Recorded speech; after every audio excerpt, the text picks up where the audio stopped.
Central jail में एक कैदी है।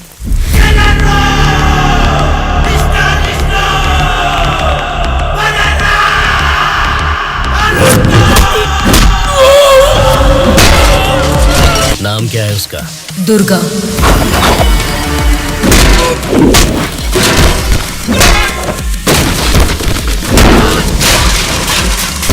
He is the most dangerous animal.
आप उसे मुझ पे छोड़ दीजिए मैडम, मैं देख लूंगा।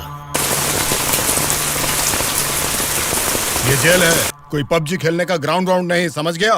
बोल क्यों नहीं रहा है? क्यों मारा उन लोगों को? नजरें नीची करो।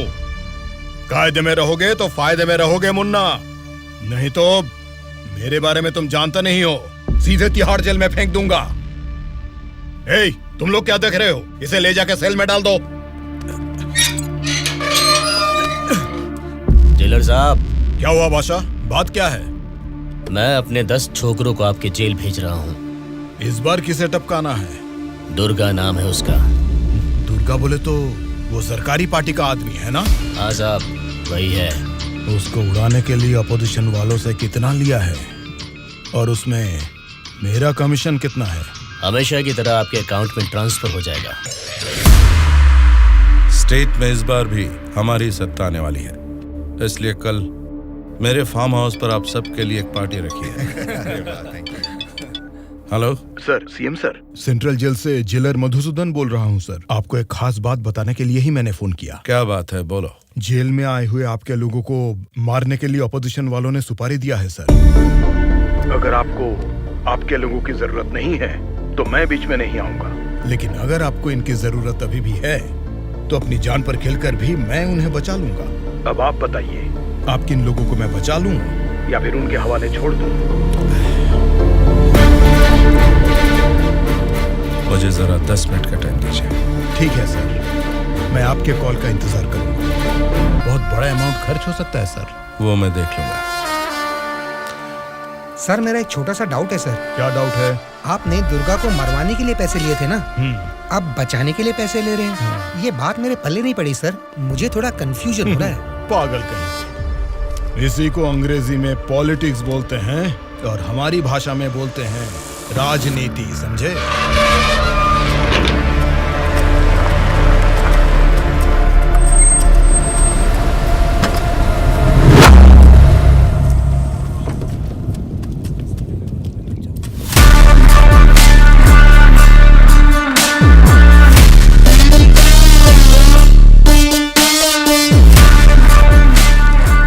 फिर से जेल में आ गए ना, अब लगता है जेल में कोई बड़ा कांड होने वाला है।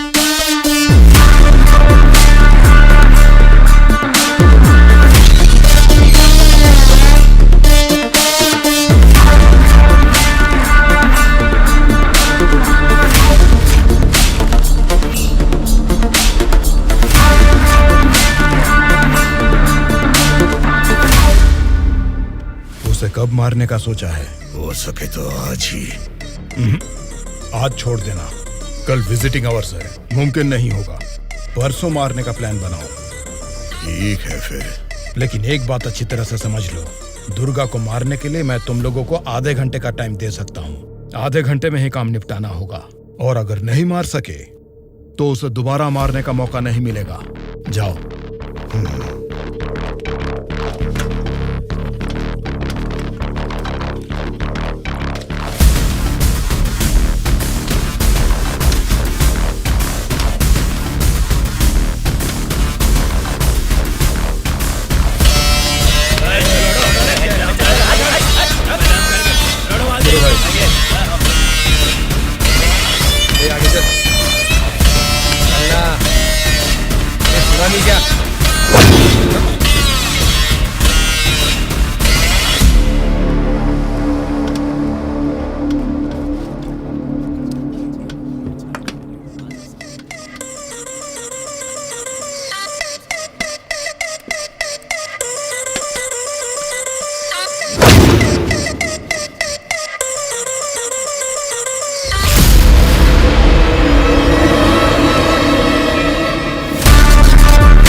देख रहा था ना, अब मुझे भी देख ले एक बार।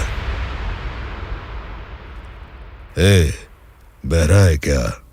आंखें निकाल कर गोटियां खेलूंगा। ए, बोलना। तेरे से बात करे ला रे, समझ में नहीं आता भाई क्या बोल रहा है। ए, देखना, एक बार देख मुझे।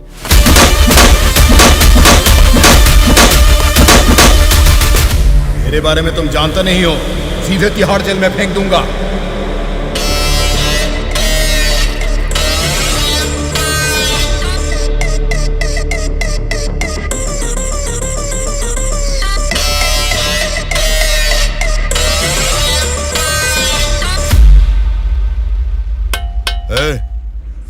तुझसे मिलने कोई आया है? मिलने।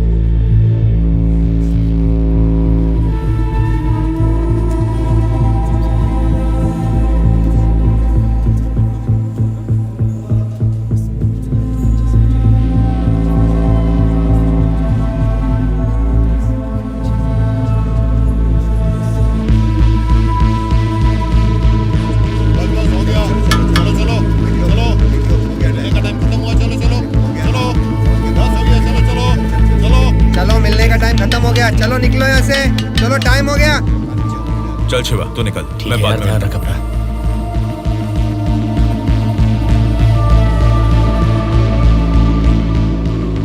शिवा, भावना कैसी है? देखा, अभी याद आई ना तुझे उसकी? मुझे लगा तू भूल गया था।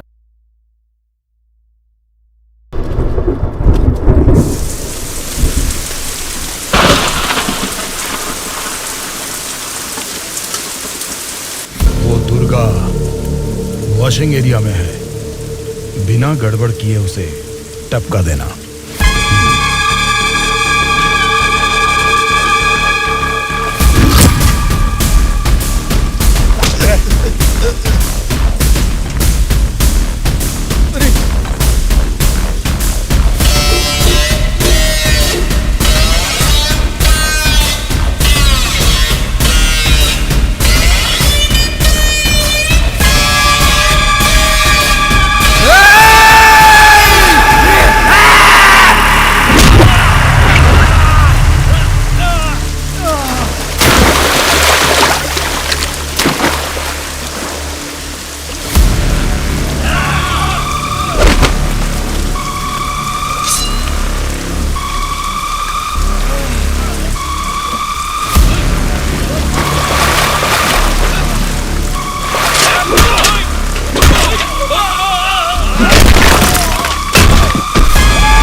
इनको इनके सेल में डाल दो।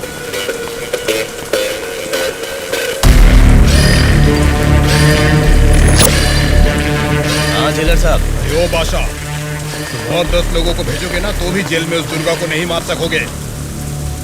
क्या हुआ जेलर साहब? क्या हुआ है? तुमने जिन 10 लोगों को भेजा उन्हें उसने कुत्ते की तरह पीटा। मुझे तो लगता नहीं है उनमें से एक भी जिंदा बचेगा। आइंदा जेल के अंदर ऐसी बचकानी हरकत मत करना। जेल के बाहर ही निपटाओ। प्लानिंग जेल के बाहर करो। रखो फोन।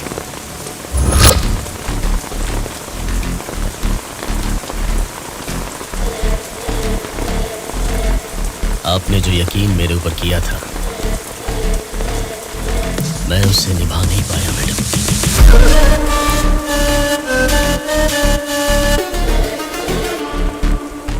आप ये गन लीजिए मैडम। इस गन से मुझे अभी इसी वक्त यहीं पे मार दीजिए, नहीं तो मुझे एक और मौका दीजिए। मैं खुद जेल में जाकर उस दुर्गा को मारूंगा।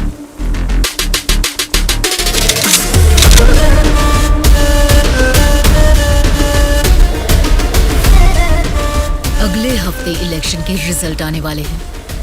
अगर रिजल्ट मेरी फेवर में नहीं आए तब बताऊंगी कि तुम्हें किसको मारना है।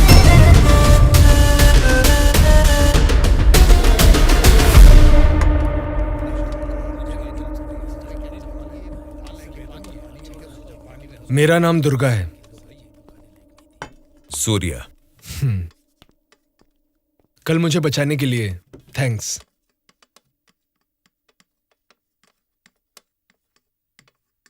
तुम्हारे बारे में सुना था, तुम किसी मर्डर केस में जेल आए हो।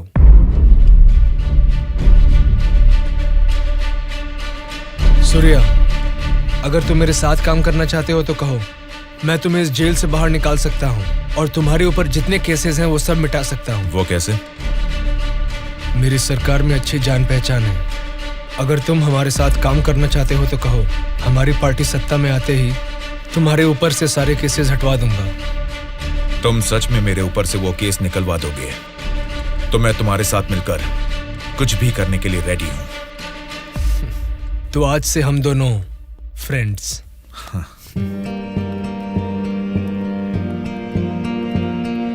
अच्छा, उस दिन वो लोग तुम्हें मारना क्यों चाह रहे थे?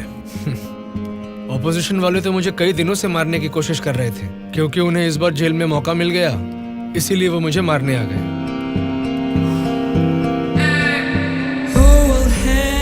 अगर उस दिन वो लोग तुम्हें मार देते तो?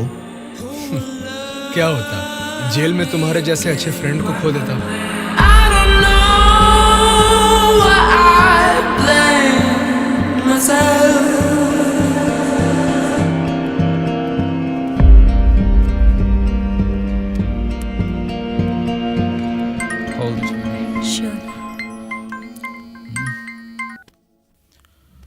हेलो, मैं दुर्गा बोल रहा हूँ। बोलो दुर्गा। यहाँ जेल में मैं एक आदमी से मिला। किसी छोटे मोटे मर्डर केस में अंदर आया है, लेकिन उसकी हिम्मत अलग ही लेवल की है भाई। वो तो ठीक है, लेकिन क्या वो हमारे काम आएगा? बेशक वो हमारे काम आएगा भाई। ठीक है, इस बार इलेक्शन रिजल्ट्स अगर हमारे फेवर में नहीं आए तो तुम्हें बाहर आना पड़ेगा। ठीक है भाई। तब मैं मामा से बात करके तुम्हारे साथ उसको भी बाहर लाने का प्लान करूँगा।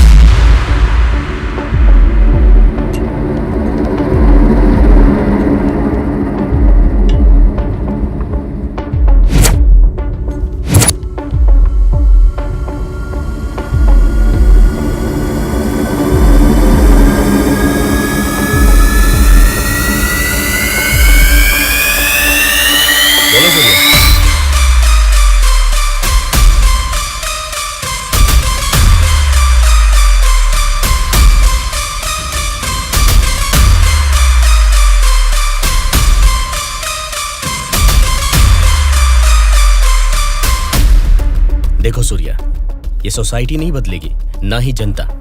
ये 100 साल के इतिहास में तुम्हें कभी लगा है कि वोट डालने का तरीका बदला है? हमें क्या लेना है सूर्या, मेरी बात सुन, ये सब अभी से छोड़ दे।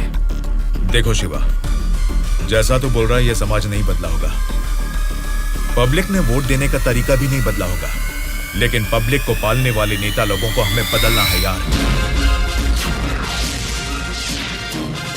40 दिन के इंतजार के बाद हुआ पर्दाफाश।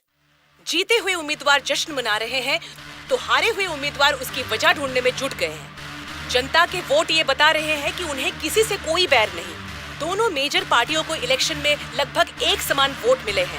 राज्य के पूरे 120 असेंबली सीटों में से सरकारी पार्टी को 48 सीट मिले हैं, वहीं ऑपोजिशन पार्टी को 52 सीट मिले हैं। बाकी 20 सीटें इंडिपेंडेंट एमएलएस को मिले हैं और वो ही तय करेंगे कि राज्य में सरकार किस पार्टी की बनेगी। अब उनमें से कितने लोग कौन सी पार्टी को समर्थन करेंगे, राज्य की सत्ता कौन सी पार्टी को जाएगी, ये सब जानने के लिए शक्ति परीक्षण होने तक सबको इंतजार करना ये होगा। क्या है सर, इस बार ऐसे कैसे हो गया? अब हम क्या करेंगे सर? इस बार भी गवर्नमेंट हमारी ही बनेगी।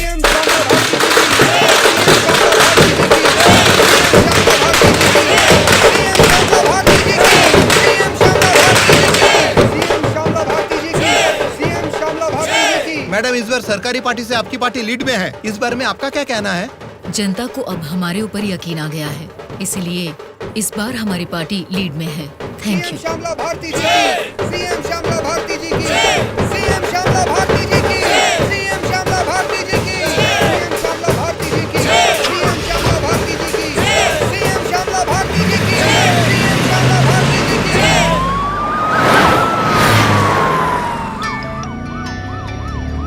मैडम, सीएम राम मोहन राव जी का फोन आया है। बोलिए एक्स सीएम राम मोहन राव जी, कैसे लगे आपको इस बार के इलेक्शन के नतीजे? इस बार 4 सीट आपको ज्यादा मिली है, ऐसा सोचकर ये मत समझिए कि जीत आपकी हुई है। मिस श्यामला भारती जी, आपको सरकार बनाने के लिए आपकी पार्टी का और 10 एमएलए की जरूरत है। अगर 10 एमएलए को खरीद लिया तो भी 10 दिन के अंदर शक्ति परीक्षण के लिए उनका वहाँ होना बहुत जरूरी है। तो जाहिर है कि आपकी पार्टी को मेरी पार्टी से भले 4 सीटें ज्यादा आई है या मेरी पार्टी को 4 सीटें कम आई है, तो भी आखिर में असेंबली में आपकी जगह हमेशा की तरह विपक्ष में ही रहेगी। ये बात मत भूलिएगा मिस श्यामला भारती जी। ठीक है राम मोहन राव जी, इस बार संसद में हम विपक्ष में रहेंगे या आप विपक्ष में रहेंगे, देखते हैं। Good luck.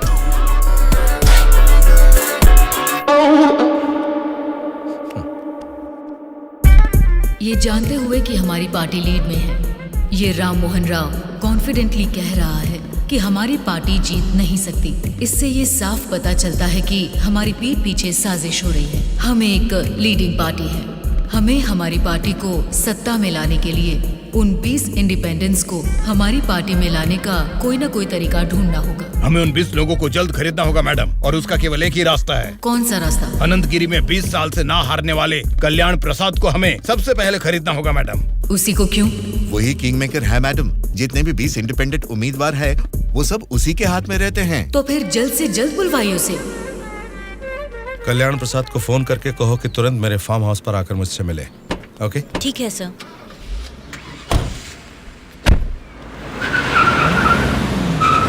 लगता है सब लोग आ गए हैं, तेरी वजह से ही लेट है। हाँ रुको रुको। नमस्कार मैडम।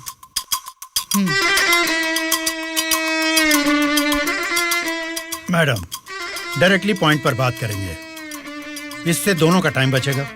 मैं भी सीधे पॉइंट पर आकर बात करूंगी। आपके 20 एमएलएस को हमारी पार्टी को समर्थन देना होगा। इसके लिए आपके एक एमएलए की कीमत बताइए। एक एमएलए ने अपने मतदान क्षेत्र में जीतने के लिए तकरीबन 50 करोड़ रुपए खर्च किए हैं। एक एमएलए को 100 करोड़ दे दीजिए। क्या मतलब? एक एमएलए को 100 करोड़? मतलब इसके हिसाब से 20 एमएलए को 2000 करोड़? हाँ मैडम। इतना क्यों? मार्केट में आजकल रेट बहुत बढ़ गए मैडम। एक जमाने में खाना पकाने का तेल 100 रुपए लीटर मिलता था और अब 230 रुपए हो गया है। फिर भी लोग खरीद रहे हैं ना। वैसे जनता के बारे में हम कुछ सोच रहे हैं क्या? नहीं ना। इसीलिए जैसे चीजों के दाम बढ़ गए हैं, वोटर्स ने भी अपने रेट बढ़ा दिए हैं मैडम। एक टाइम पे 1000 रुपए में मिलने वाले वोट अब 5000 में मिलते हैं।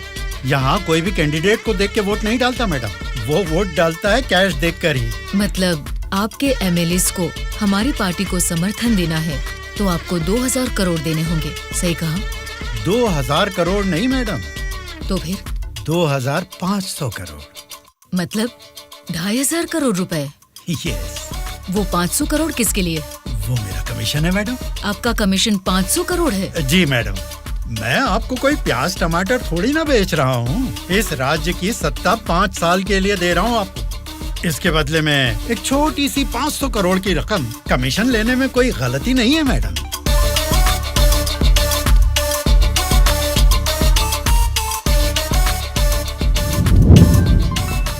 सत्ताधारी पार्टी का फोन। अगर मेरा प्रपोजल आपको जमता है तो फोन काट दूंगा, और नहीं तो इस बार फिर से उन्हीं की सरकार बनेगी। सोच लीजिए। सर, कल्याण प्रसाद जी मेरा कॉल कट कर रहे हैं सर। फिर से ट्राई करो। Okay sir.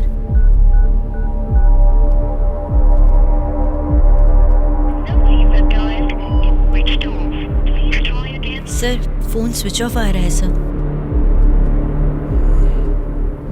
ठीक है, उसे वॉइस मैसेज भेज दो। Okay sure sir. आपने 2,500 करोड़ मांगे जो मैं दे रही हूँ। कोई गलती नहीं होनी चाहिए। शक्ति परीक्षण वाले दिन हमारे 20 एमएलए आपके पीछे दुम हिलाते हुए चलेंगे। आप जहां साइन करवाएंगी वहां करेंगे। अब आप सीएम पद की शपथ लेने के लिए तैयारी कीजिए मैडम। लेकिन उसके पहले हमें एक काम करना है। वो क्या है मैडम? आपने मुझसे हाथ मिला लिया है, ये खबर राम मोहन राव को जरूर पता चल जाएगी। हमें हमारे एमएलएस को सेफ रखना होगा। इसलिए उन सभी एमएलएस को राम मोहन राव से सेफ रखने के लिए मैंने बेंगलुरु में एक स्टार होटल पूरा बुक कर लिया है। शक्ति परीक्षण होने तक वो सारे उधर ही रहेंगे। आपके एमएलएस के साथ हमारे एमएलएस को भी मिलाकर उधर भेजेंगे तो वो सब साथ में वहाँ सेफ रहेंगे।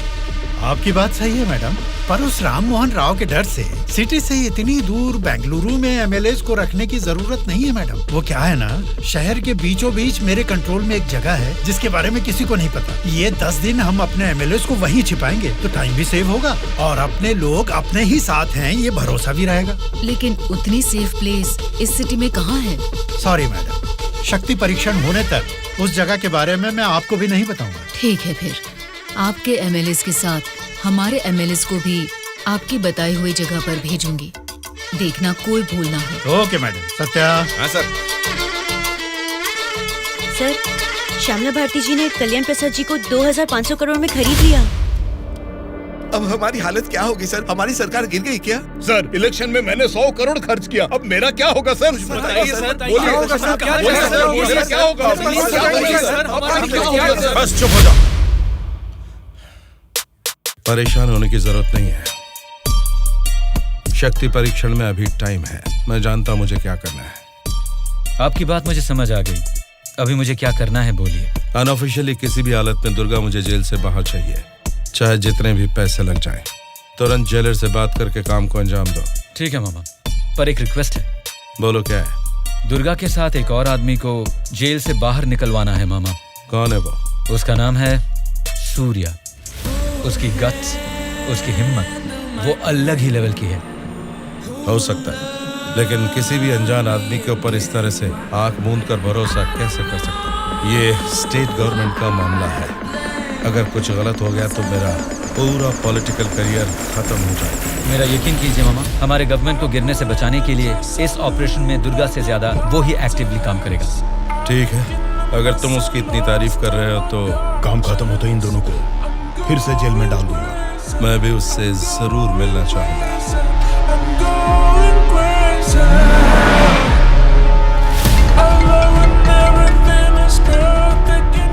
हेलो मैडम, मुझे आपको एक इन्फॉर्मेशन देनी है। हाँ बोलिए। जेल से दुर्गा भाग गया है। अपने एमएलएस को संभालिए।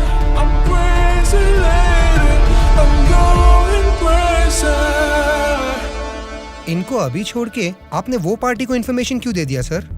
वो लोग आपस में लड़के मरेंगे तो ही ना हम जैसे लोग सेफ रहेंगे।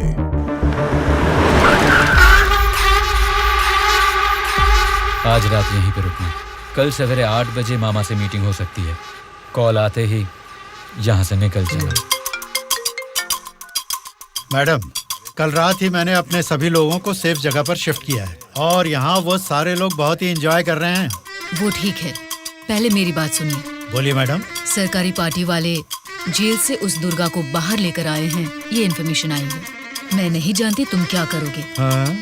लेकिन हमारे सभी एमएलए सेफ रहने चाहिए। मैडम, दुर्गा जैसे 10 लोग भी जेल से बाहर आ जाए ना, तो भी हमारे एमएलए कहाँ है पता लगाना मुश्किल है। फिर भी सामने वाली पार्टी प्लान कर रही है, तो इसका मतलब हमें संभल के रहना है।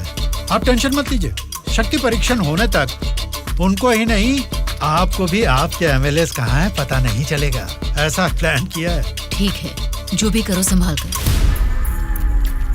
इलेक्शन रिजल्ट के बारे में इस बार भी मेरा अंदाजा गलत निकला। लगता है सत्ता हाथ से जाने वाली है।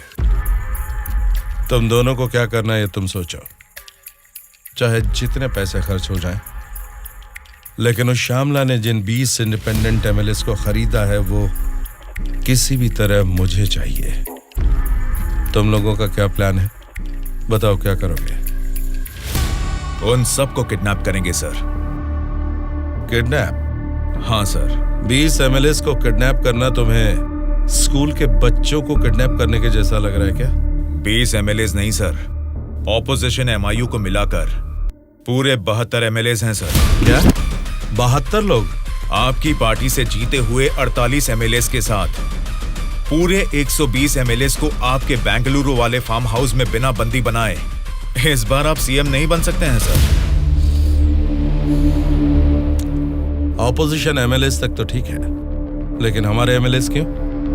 वो तो हमारे ही लोग हैं ना। राजनीति में सब कुछ हो सकता है सर, सब कुछ जायज है। सत्ता का पलड़ा जिस तरफ है वो उस तरफ चले जाएंगे। यहां जीतने से ज्यादा सत्ता जरूरी है सर। अभी की सिचुएशन में अपने एमएलएस को हमें ही बचाना है सर, इसलिए हमें उनके साथ हमारे एमएलएस को भी बंदी बनाना ही होगा सर। तुम्हारा प्लान सुनने में तो ठीक ही लग रहा है, लेकिन ऑपोजिशन एमएलएस को किडनैप कैसे करोगे? ये मुमकिन है क्या? सत्ता की जंग हर कोई जीतना चाहता है, पर जीत सिर्फ एक की ही होती है और उसी को वीर कहते हैं। मैंने आपको जिसके बारे में बताया था ये वही है सर। तो जरा बताओ कि शुभ काम का मुहूर्त कब है? इस शुक्रवार को ही आपके सभी एमएलएस को बस में बिठा के दुर्गा को सौंप दीजिए। दुर्गा उनको बेंगलुरु हाईवे के एक ढाबे पर लेकर आएगा। इसी बीच ऑपोजिशन के सभी एमएलएस को किडनैप करके लाने का जिम्मा मेरा होगा। गुड। तुम्हारे प्लान के साथ तुम्हारा कॉन्फिडेंस भी मुझे अच्छा लगा।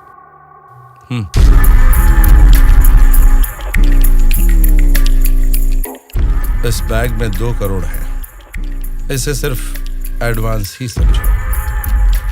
जैसा सोचा है, अगर काम वैसा ही हुआ तो तुम्हारे ऊपर जितने भी केस हैं उनको हटाने के साथ ही इस तरह के कई बैग्स तुम्हें मिलेंगे।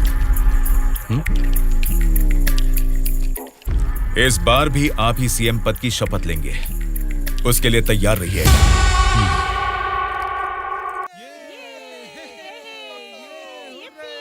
कल्याण प्रसाद के फोन का लास्ट कॉल लोकेशन कल रात 11 बजे का गुलजार हाउस में दिखा रहा था। तभी से लेके अब तक वो किसी के टच में नहीं है।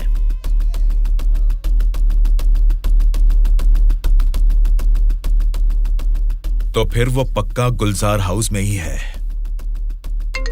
हाँ बोलो। मैडम, आपके लिए एक बैड न्यूज है। गुलजार हाउस में ठहरे हुए आपके सभी एमएलएस को सत्ता वाली पार्टी के लोग किडनैप करने की कोशिश कर रहे हैं। आप फौरन उनको वहां से कहीं और शिफ्ट करवाइए, नहीं तो सीएम नहीं बन पाएंगी। लेकिन तुम कौन हो? आपका हितैषी हूं।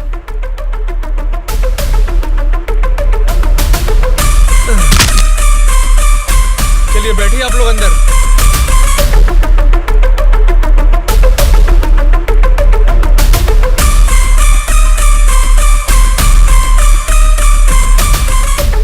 बोलिए मैडम। कहाँ हैं आप?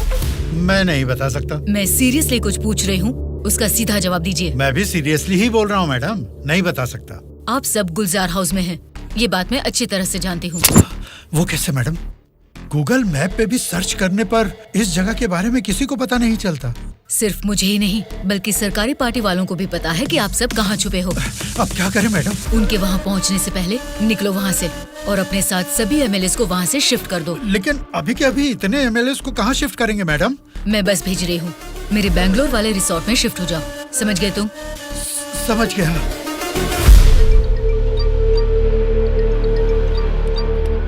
जी मैडम। बादशाह, तुम्हें मेरा एक काम करना होगा। बोलिए मैडम। हमारे सभी एमएलएस को हम अर्जेंटली एक बस से बैंगलोर रिसोर्ट में शिफ्ट कर रहे हैं। हमारी बस सेफली बैंगलोर पहुंचे तब तक तुम्हें उसे फॉलो करना है। ठीक है मैडम। तुरंत अपने आदमियों के साथ बैंगलोर हाईवे पर वेट करो। Okay madam.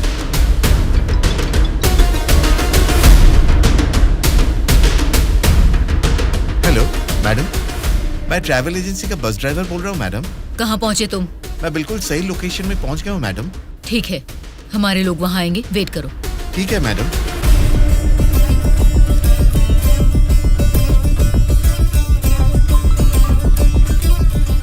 हाँ बोलिए मैडम। बस आ गई है, आप सब तुरंत वहाँ से निकल जाइए। ठीक है मैडम। बस आ गई है, चलिए सब लोग बस में बैठिए।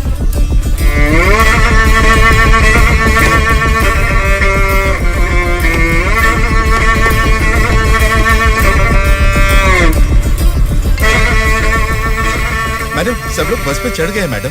अभी निकल सकते हैं क्या मैडम? Okay madam. बोलो सूर्या। दुर्गा, हमारा प्लान सक्सेस हुआ। अब सभी एमएलएस मेरे कब्जे में हैं। तुम हाईवे के ढाबे पे वेट करो, मैं भी पहुंचता हूँ। ओके। क्या रे, कुछ पता? बोली मैडम। बस निकल गई है और थोड़ी ही देर में बैंगलोर हाईवे एंटर करेगी। अगर कोई भी हमारी बस को फॉलो करता हुआ दिखे तो उसे वहीं मार देना।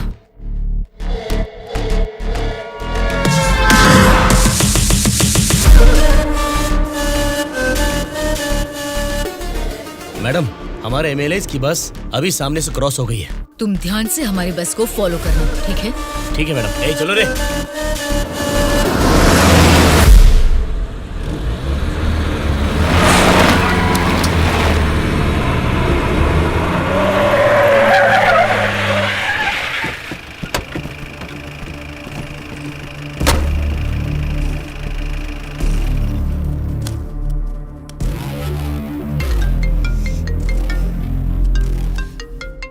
बोलो बादशाह। हाँ मैडम, अभी हमारी बस हाईवे के बाजू में एक ढाबा के पास रुकी हुई है।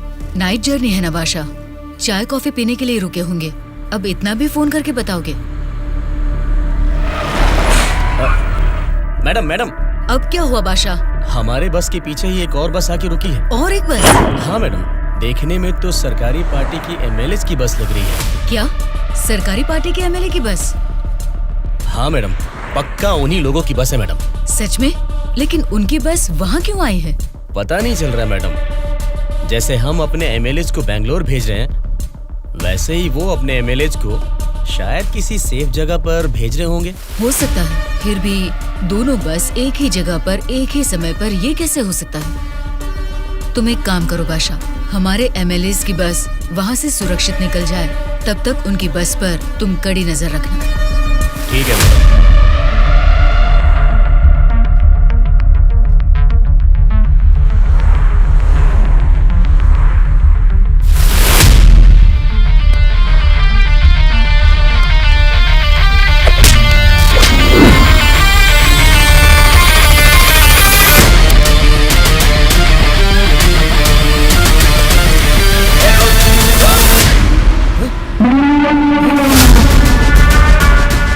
बोलो बादशाह। हमारे बस ड्राइवर ने सरकारी पार्टी के बस ड्राइवर दुर्गा को मार के उनकी बस को भी हमारे बस ड्राइवर ही ड्राइव करके ले जा रहे हैं मैडम।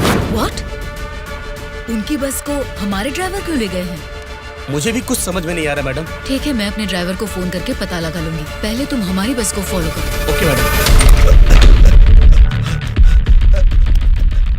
Hello madam. अनवर, क्या कर रहे हो तुम लोग? कुछ लोग आके मुझे मार के हमारी बस को लेके गए मैडम। बोली मैडम। बादशाह, वो लोग अपने ड्राइवर नहीं हैं, कोई क्रिमिनल्स हैं। उनका पीछा करो। Stop them right now. ठीक है मैडम।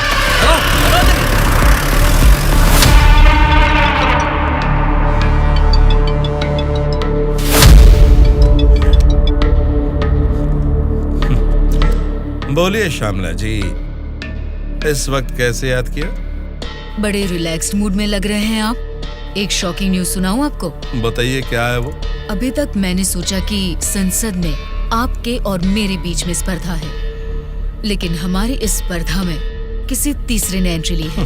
उसने क्या किया है अगर ये आपको बताऊंगी तो बहुत बड़ा झटका लगेगा। वो तीसरा कौन है और उसने क्या किया है ये आप बताएंगी, तभी तो पता चलेगा कि मुझे बड़ा झटका लगेगा या नहीं। जेल में से आपने एक जानवर को बाहर निकलवाया मिस्टर राव। उस जानवर को मारकर उस तीसरे ने हमारे एमएलएस के साथ आपके एमएलएस को भी किडनैप करके वहाँ से भाग गया है मिस्टर राव। अगर मुझे पता चला कि उस तीसरे और आपके बीच में कुछ कनेक्शन है तो मेरी एक बात याद रखना, आपका पॉलिटिकल करियर मैं पूरी तरह से बर्बाद कर दूंगी मिस्टर राम मोहन राव।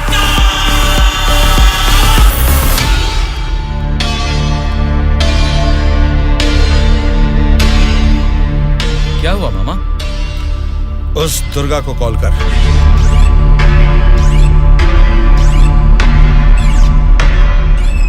वो फोन नहीं उठा रहा है। उसके फ्रेंड को कॉल कर।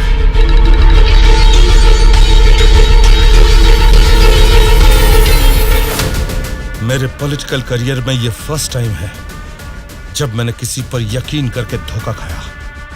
बोल कौन है रे तू? बोला था ना, ये सत्ता की जंग हर कोई जीतना चाहता है, लेकिन किसी एक को ही जीत मिलती है, उसी को वीर कहते हैं। अब वो जंग शुरू हो चुकी है। वीर कौन है और वो जंग किस मकसद से कर रहा है, आगे आगे तुमको सब समझ में आएगा। तब तक के लिए wait and C.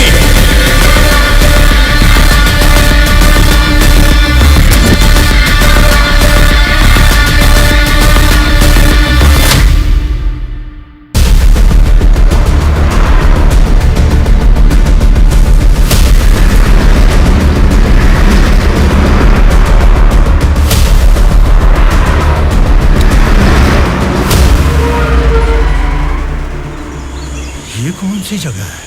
Bengaluru resort बोले थे, गलती से किसी और रूट में तो नहीं आ गए? घना जंगल लग रहा है ये तो।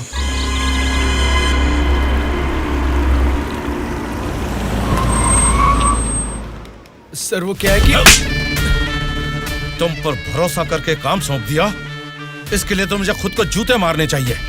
अपना ये चेहरा फिर मुझे कभी मत दिखाना। पता नहीं कहां से एक अनजान आदमी को लाकर मेरे सर पर बैठा दिया। अब देखो उसने क्या किया है। सॉरी मामा। मर जाओ जाकर। उस डीजीपी को फोन करके फार्म हाउस में आने के लिए कहो। ओके मामा। क्या रे, हमारी पार्टी ज्वाइन करने के लिए इस जंगल में आ गए तुम लोग? अरे जब लीड में हम हैं तो तुम्हारी पार्टी में आने की नौबत क्यों आएगी हमें? लीड में हम हैं बोलकर तुम सब लोग हमारी पार्टी में आ गए। देख लो, कुछ अकल है कि नहीं? खाली लीड नहीं, जीतने वाली भी अपनी ही पार्टी है। रुक जाओ, क्या है ये? इतना शोर कर रहे हो? आपस में लड़के कुछ नहीं मिलने वाला। हमें कुछ भी बोलिए, लेकिन हमारी पार्टी को कुछ मत बोलना, समझ गए? जरा सामने आओ और अपनी पार्टी की ताकत दिखाओ।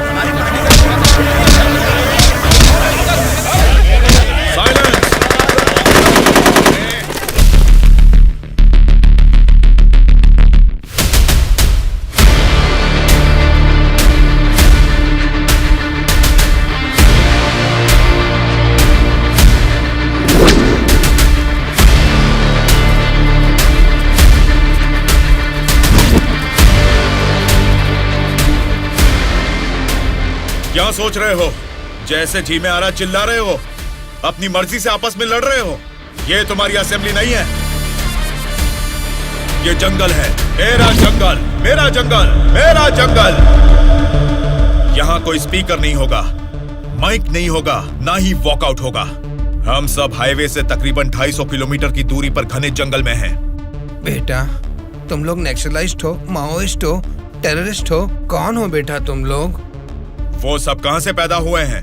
तुम जैसे लोगों की गलती से ही वो लोग पैदा हुए हैं। बेटा, तेरी बात मैं मानता हूँ, लेकिन मैं शुगर पेशेंट हूँ। टाइम पर खा के अगर मैंने दवा नहीं लिया तो मेरी बॉडी कांपने लग जाती है बेटा। तुम हेल्थ मिनिस्टर हो ना? हाँ बेटा। तुम्हारे पास बड़े हॉस्पिटल्स हैं, फिर भी तुम्हें ये सब बीमारियां हैं, तो तुम पब्लिक का भला कैसे करोगे? बेटा, हमारे पेट में चूहे दौड़ रहे हैं, पहले कुछ खाने के लिए तो दे दीजिए।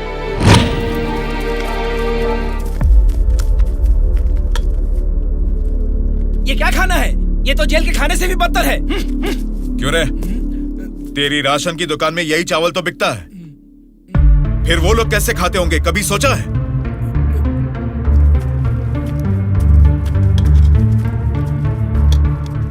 बस बेटा बस, चावल खाने में कमी ही करनी चाहिए, ज्यादा नहीं खाना चाहिए। अच्छा, तो फिर इतनी जायदाद कैसे बना ली? उसमें भी तो कमी कर सकते थे, पर उसमें तो करोगे नहीं। देखो बेटा, तुम्हारी बातें और करतूतें तो कमाल की हैं, लेकिन कमी है तो बस चेहरा नहीं दिखाया तुमने, जरा वो भी दिखा दो। तुझसे देखा नहीं जाएगा। बाप रे, इतना डरावना है तुम्हारा चेहरा? तो फिर देखो। हाँ तो फिर दिखाओ ना।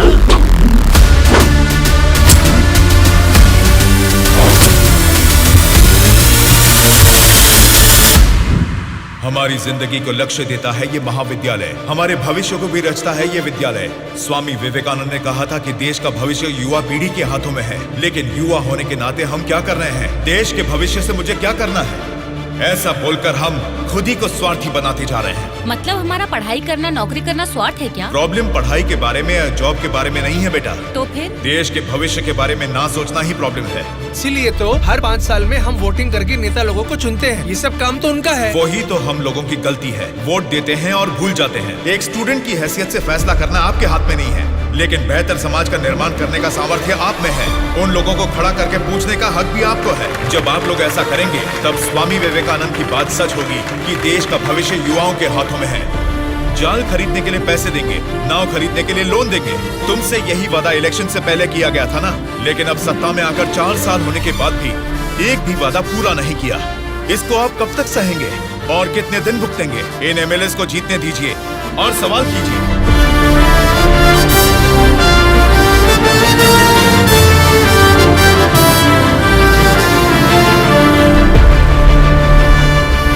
18 साल की उम्र होने के बाद ही हमारे देश में मतदान का हक क्यों दिया जाता है जानते हो? ताकि हम एक सही नेता को चुन सके। लेकिन हम क्या कर रहे हैं? हम बिना सोचे समझे और उनसे पैसे लेकर वोट डाल रहे हैं। अगर ऐसा ही चलता रहा तो कल को आपके बच्चे और फिर उनके बच्चे, हर किसी को इसी तरह की परेशानी होगी। हमें अब बिना सोचे समझे और पैसे लेकर वोट डालने की इस प्रथा को खत्म करना ही होगा। और अगर हमने ऐसा नहीं किया तो सबका नाश निश्चित है। आने वाली पीढ़ी को हम ये बताएंगे कि वोट की जो ताकत है उससे सरकार बदल सकते हैं।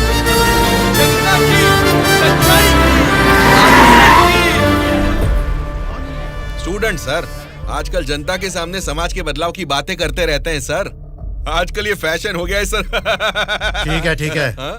उसके भाषण की वजह से अपनी इमेज डैमेज नहीं होनी चाहिए। सर, हमें उनकी परवाह नहीं करनी चाहिए, वो लोग कुछ प्रॉब्लम नहीं करेंगे सर। अपने किसी आदमी को बोलो इन पर जरा नजर बनाए रखे। Okay sir. दिल्ली से आते ही इनके बारे में कुछ करेंगे। क्या बताऊं बेटा, इस गांव की समस्या वैसे की वैसी ही है। हमारी समस्याओं को सुनने के लिए कोई वार्ड मेंबर नहीं आता है। सरपंच को तो देखा ही नहीं, कॉर्पोरेटर काम नहीं करता, और एमएलए के लिए क्या बताऊं, 4 साल पहले हमने उनको जिताया, वो तो ऐसे गायब हुए जैसे गधे के सर से सिंह। उनसे मिलने जाओ तो लात मार के भगा देते हैं।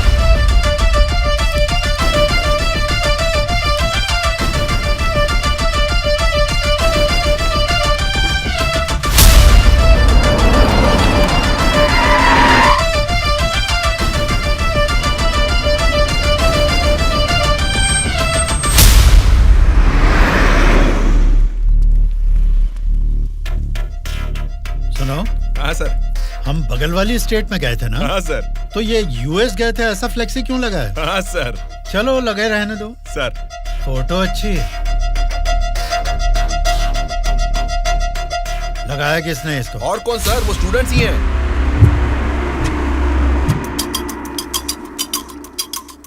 इन पोस्टर्स को देखकर वो एमएलए पक्का रिएक्ट करेगा। रिएक्ट तो करेगा, पर कैसे रिएक्ट करेगा वो पता नहीं चल रहा। जैसा भी रिएक्ट करें, कोई भी प्रॉब्लम आने दो, हम सबका सामना कर लेंगे साथ में। जैसा आपने सोचा वैसा नहीं होगा। शक्ल से तो पढ़े लिखे लगते हैं, पढ़ाई की है तो नौकरी, अच्छी नौकरी कर लेते। ऐसे पेस्ट लगा के पोस्टर लगाने की गंदी हरकतें क्यों कर रहे हैं आप लोग? ये पॉलिटिक्स के चक्कर में क्यों फंस रहे हैं? ये एक दलदल है, एक बार इसमें उतर गए ना तो फिर इससे बाहर नहीं निकल पाओगे। समझ गए ना? मतलब आपकी नजर में वोटर की कोई वैल्यू नहीं? अरे बहुत सही कहा आपने। आपकी नजर में वोटर की बड़ी कीमत है, लेकिन हमें वोट की कीमत पता है। यही फर्क है आपकी और हमारी सोच में। एक बार वोट मिल गया ना, फिर वोटर को कौन पूछता है? 5 साल के लिए हम ही राजा, हम ही मंत्री। मतलब आपसे सवाल करने वाला कोई नहीं है क्या? अब तुम ही बताओ, जो लोग पैसा लेकर वोट डालते हैं उनको सवाल पूछने का अधिकार है? अभी जो भी हो रहा है वो इलेक्शन नहीं है, कलेक्शन है। हम वोट कलेक्ट करेंगे, वो पैसे कलेक्ट करेंगे। एक एक वोट का 5,000, 1.5 लाख वोट हैं, मतलब 75 करोड़। उसके साथ दारू, बिरयानी, नाच गाना, पोस्टर, पब्लिसिटी, इनके अलावा हमारे नेता को मिलने वाले गिफ्ट्स, बाप रे, तकरीबन 150 से 200 करोड़ खर्च होता है। अब इस खर्चे को प्रॉफिट में बदलना है, 200 करोड़ का 1000 करोड़ बनाना है। ये सब करने में ही 5 साल निकल जाएंगे। फिर जनता की सेवा करने का टाइम कहाँ रहेगा? वैसे वोट बेचने वाले की हम सेवा क्यों करें? उसको पूछने का हक नहीं है, क्योंकि उसने तो अपना वोट बेच दिया है। इसलिए मैं तुम लोगों को आखिरी बार बोल रहा हूँ, सड़क छाप गुंडागर्दी से जिंदगी शुरू की थी, अब स्टेट मिनिस्टर हूँ। मुझे फिर से गुंडा बनने पर मजबूर मत करो। इलेक्शन नजदीक आ रहे हैं। पिछली बार वोट के लिए 5,000 मांगे थे, इस बार 10,000 मांगेंगे। हमें इसके लिए तैयार रहना है। यहाँ वोट के लिए ही नहीं, सीट के लिए भी पैसे देने हैं। पार्टी हाईकमांड मेरी परवाह नहीं करेगी तो मुझे बहुत दिक्कत हो जाएगी। मेरे रास्ते से हट जाइए। इसके बावजूद भी अगर किसी ने रोका तो तुम सबकी डेट ऑफ बर्थ तो अलग अलग है, लेकिन डेट ऑफ डेथ एक हो जाएगी, याद रखना। चलता हूँ। डार्लिंग, डार्लिंग, सब अच्छा ही हुआ है। टी स्टेट का एडवांस दे दिया है। अगले महीने इलेक्शन है, उसके बाद रजिस्ट्री होगी। ऊटी टी स्टेट की तुम ही मालकिन हो। तुम्हारा सर देखो। आपकी नजर में वोटर की बड़ी कीमत है, लेकिन हमें वोट की कीमत पता है। एक बार वोट मिल गया ना, फिर वोटर को कौन पूछता है। 5 साल के लिए हम ही राजा, हम ही मंत्री। आज की ब्रेकिंग न्यूज, हम आपके सामने एमएलए कल्याण प्रसाद जी की बेईमानी का खुलासा करने वाले हैं। टीवी देखिए सर। जो लोग पैसा लेकर वोट डालते हैं, उनको सवाल पूछने का अधिकार है। अभी जो भी हो रहा है वो इलेक्शन नहीं है, कलेक्शन है। तो तुम सबकी डेट ऑफ बर्थ तो अलग अलग है, लेकिन डेट ऑफ डेथ एक हो जाएगी, याद रखो। खुद कल्याण प्रसाद जी के मुंह से ये बातें सुनने के बाद उन्हें मिनिस्टर के पद से ही नहीं, बल्कि पार्टी के हाई कमांड ने उन्हें पार्टी से भी सस्पेंड कर दिया है। आपको बिना बताए पद से निकाल दिया, ये तो नाइंसाफी है सर। क्या नाइंसाफी है रे? हाँ, मैं एक बड़ा बदमाश हूँ, ऐसा ही बोलकर इन्होंने वीडियो में मान लिया। सब लफंगे लोगों के ये बड़े नेता हैं। लो खाओ, सब ठूसो। और काम भी क्या है? खाना और सोते रहना। और बचा ही क्या है? बाप रे बाप, कितने सपने दिखाए थे। ऊटी में टी स्टेट लूंगा, कर्नाटक में कॉफी स्टेट लूंगा, अगली इलेक्शन में जीतूंगा तो मैं होम मिनिस्टर बनूंगा, तुम होम मिनिस्टर की बीवी बनोगी, बाद में सीएम और मैं सीएम की बीवी। क्यों जी, तुम तो मुझे सीएम की बीवी बनाना चाहते थे, तुम तो खुद ही सीएम नहीं बन पाए। अभी देखो, नालायक की बीवी बनकर बैठी हूँ यहाँ पर। मैं सोच रही थी सीएम की बीवी बनने के लिए क्या करना पड़ेगा। देखते क्या हो जी, बताओ ना क्या करना है। बहुत बोल चुके हो, आप जाओ।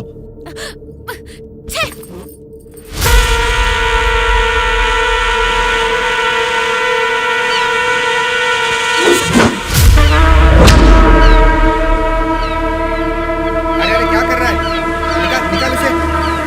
माफ कीजिए सर, अपने लोग हैं, मछली पकड़ना सीख रहे हैं, गलती से आपके ऊपर गिर गया। आप जाइए सर।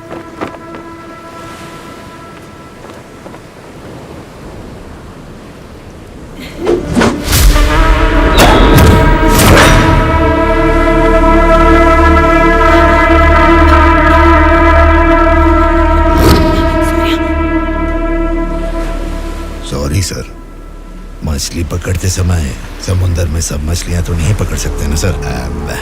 हमारे हाथ में आई हुई मछली पकड़ेंगे, गलत मत समझिए। अब जाइए।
किसने तुम सबको भेजा है? बता, जल्दी बता।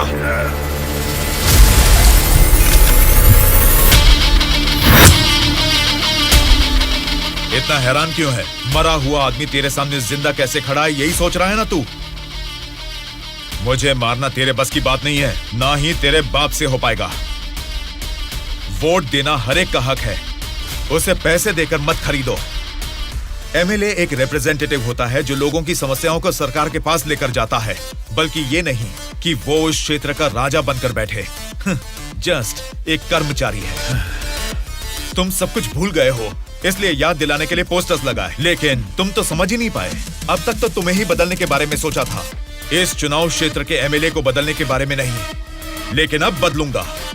अगले इलेक्शन में चुनाव के लिए रेडी हो जाओ। अब की बार कलेक्शन नहीं, इलेक्शन होगा।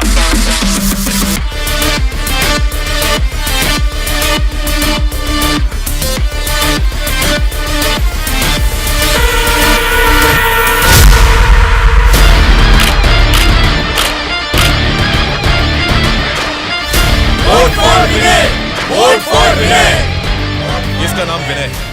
अब हमारे चुनाव क्षेत्र से इंडिपेंडेंट उम्मीदवार के रूप में कल्याण प्रसाद जी के सामने खड़ा हो रहा है। यही पैदा हुआ है, आपकी तकलीफें जानता है, पैसे देकर आपका वोट नहीं खरीदेगा, लेकिन आपके द्वारा डाले गए हर एक वोट को इंसाफ दिलाएगा। इसे जिताकर तुम सब जीतना चाहते हो, या फिर उस कल्याण प्रसाद को वोट डालकर अगले 5 साल के लिए गुलाम बनकर जीना चाहोगे? ये आपकी मर्जी है। भैया, अभी तक पैसे लेके वोट देते थे, लेकिन अब भले काम के लिए वोट देंगे हम। अभी तक हमें कोई ऐसा नहीं मिला जो हमारा साथ दे। आप खड़े हो भैया, इस बार हम वोट आप ही को देंगे।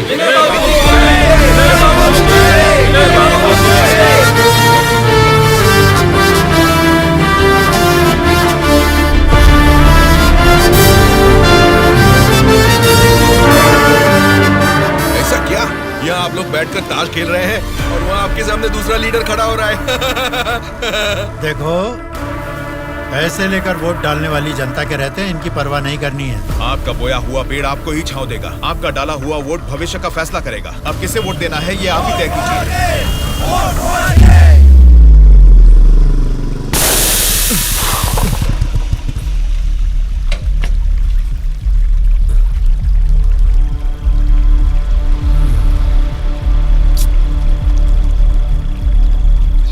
पंचर बना लो, पंचर। क्या बाबू, गाड़ी पंचर क्या?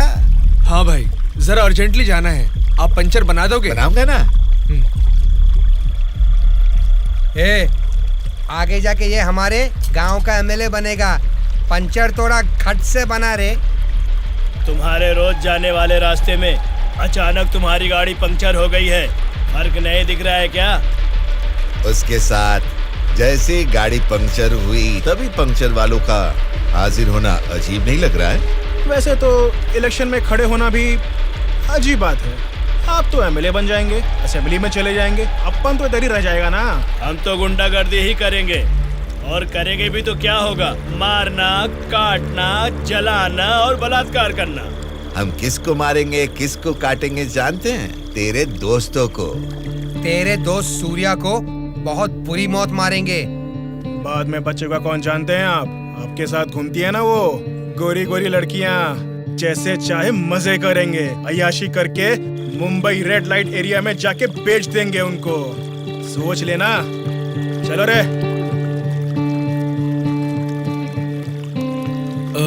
आप सबको कुछ बताना चाहता हूँ, लेकिन आप लोग गुस्सा मत होना। तो फिर तुम वो बात ही क्यों कर रहे हो जिससे गुस्सा है? अरे वो बात नहीं है। अरे तो अब बता भी दो ना। मैं ये इलेक्शन नहीं लड़ूंगा।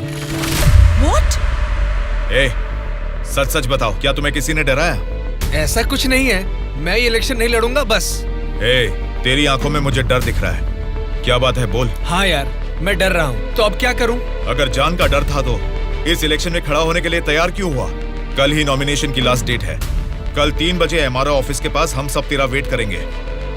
तू कल आ रहा है और नॉमिनेशन भी डालेगा। उल्टा सीधा बोलेगा तो इन सब के बारे में तो नहीं जानता, लेकिन मैं तुझे मारकर समुंदर में फेंक दूंगा। याद रखना, कल शाम को 3 बजे एमआरओ ऑफिस। ये चलो रे। कल हम तेरे लिए वेट करेंगे।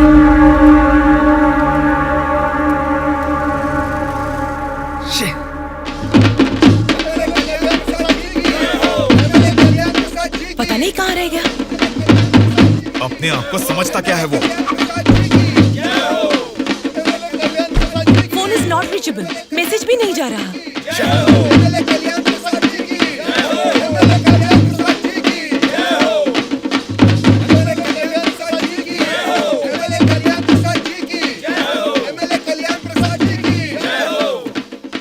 संभाल के रखना, बात के कार्यक्रम में काम आएंगे।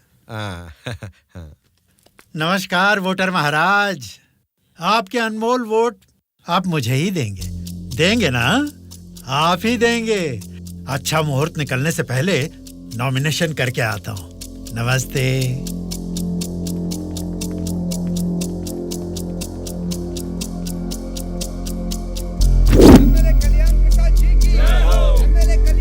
विनय को फिर से कॉल करो। इतना टाइम हो गया अभी तक नहीं आया। छोटे भाई, आपका कैंडिडेट अभी तक नहीं आया ना?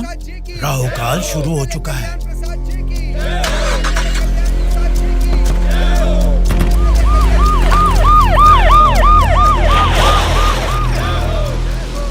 हम तुम्हें अरेस्ट करने आए हैं। हमें चलो बताते हैं।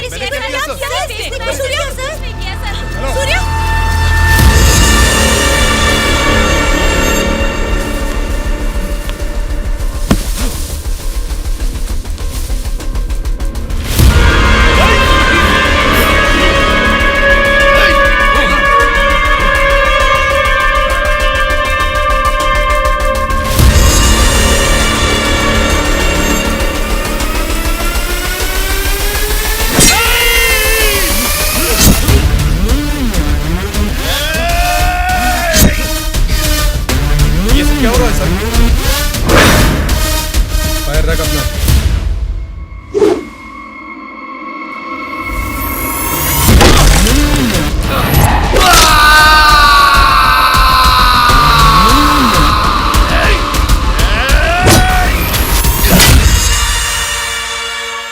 पकड़ रहे इसे। सर, ये सब क्या हो रहा है सर? हो रहा है नहीं, जो हुआ है वो बता रहा हूँ। पकड़ इसे।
इंस्पेक्टर साहब, छोटे भाई से कुछ बात करनी है। Okay sir. छोटे भाई, खुद को ही अकलमंद समझते हो, तुम्हारे रेंज की नहीं है, फिर भी मेरी थोड़ी सी अकल है। तुम्हारे इस्तेमाल किए हथियार को मैंने भी यूज किया, सोशल मीडिया। कल ही नॉमिनेशन की लास्ट डेट है। तू कल आ रहा है और नॉमिनेशन भी डालेगा। उल्टा सीधा बोलेगा तो, लेकिन मैं तुझे मारकर समुद्र में फेंक दूंगा। छोटे भाई, पॉलिटिक्स मतलब एक ऐसा समंदर जिसपे सफर के लिए शिप चाहिए या तो फिर बोट। तुमने खाली हाथ तैरना चाहा तो बीच समंदर में डूब जाओगे। तेरे जैसे नालायक को ही बोट और शिप की जरूरत पड़ती है। मुझे जरूरत नहीं है। मैं तुझे पीछा करके शिकार करके पकड़ूंगा, क्योंकि मैं एक शार्क हूँ, समझा? वो सही में शार्क निकला। पीछा किया, शिकार किया, और अब क्या करेगा? चलो रे यहाँ से। हाँ, चलो चलो जल्दी चलो। निकलो। हाँ, चलो जल्दी चलो। कुछ भी कहो यार, मौसम तो बहुत लाजवाब लग रहा है। पेट में बहुत गड़बड़ है, लगता है इधर ही बैठ के आ जाएगी। भाई, इस उम्र में भी तू टाइम पे हल्का हो जाता है, मतलब तेरा हेल्थ तो एकदम सुपर है मेरे भाई।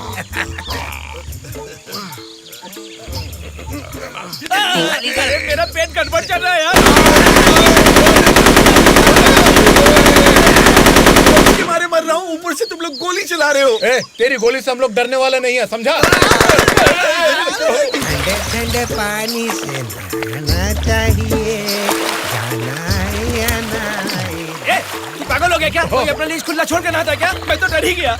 मेरे लीज पे बुरी नजर डालता है। घर में बाप भाई है कि नहीं? अभी भी तेरा लीज जीतना ही है, एनाकोंडा नहीं बना पाया। तुम लोगों को लीच और एनाकोंडा में फर्क नहीं समझता है क्या? लीच हो या एनाकोंडा हो, बीन बजाने से भी कोई फर्क नहीं पड़ने वाला है। अरे इस जंगल में बीन अरे ठीक से नहाने भी नहीं देता है, ठीक से हल्का भी नहीं होने दिया, गोलियां पे गोलियां चलाया जा रहा है। ये क्या हाल हो गया हमारा? एक नहीं, दो नहीं, पूरे 120 एमएलएस को प्री प्लान तरीके से किडनैप करके ले गया है। मेरी समझ में नहीं आ रहा क्या करूं। ये सब मैंने किया है। ये बात अगर जनता या मीडिया को पता लगी तो इतने साल की मेहनत से बना मेरा पॉलिटिकल करियर बर्बाद हो जाएगा। आप फिक्र मत कीजिए सर, ये हम पर छोड़ दीजिए। किडनैपर से सारे एमएलएस को कैसे सुरक्षित लाना है ये मुझ पर छोड़ दीजिए। किरण सर, ध्रुवा कहाँ है पता करो और तुरंत मेरे ऑफिस में आने के लिए कहो, तुरंत। Okay sir. मैं चलता हूँ सर।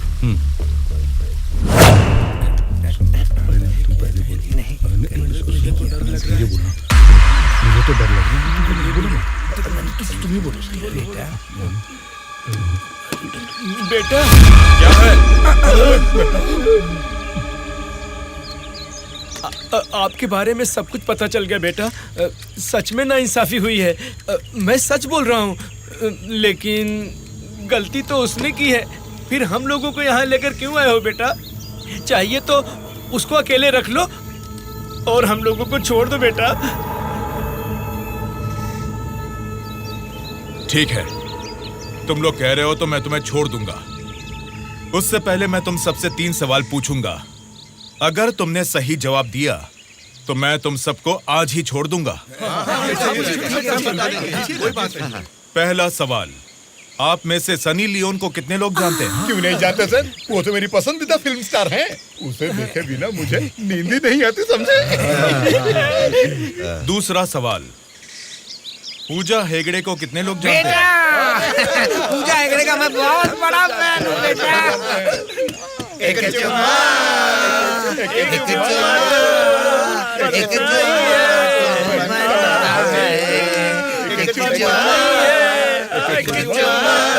बेटा एक दूसरा गाना सुनाता हूँ, सुनो तुम।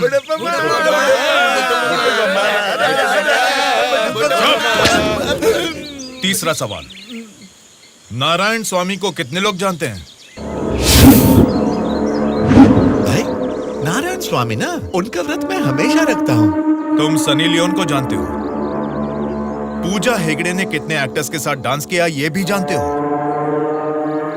लेकिन जनता के लिए अपनी जान भी कुर्बान करने वाले नारायण स्वामी को नहीं जानते। कौन है बेटा वो? कोई देवता है क्या? हाँ, देवता ही है, लेकिन मंदिर में रहने वाला देवता नहीं, जनता के दिल में रहने वाला देवता, नारायण स्वामी।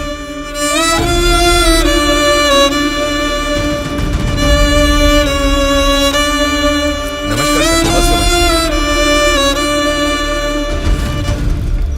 नमस्ते माँ जी। नमस्ते नमस्ते।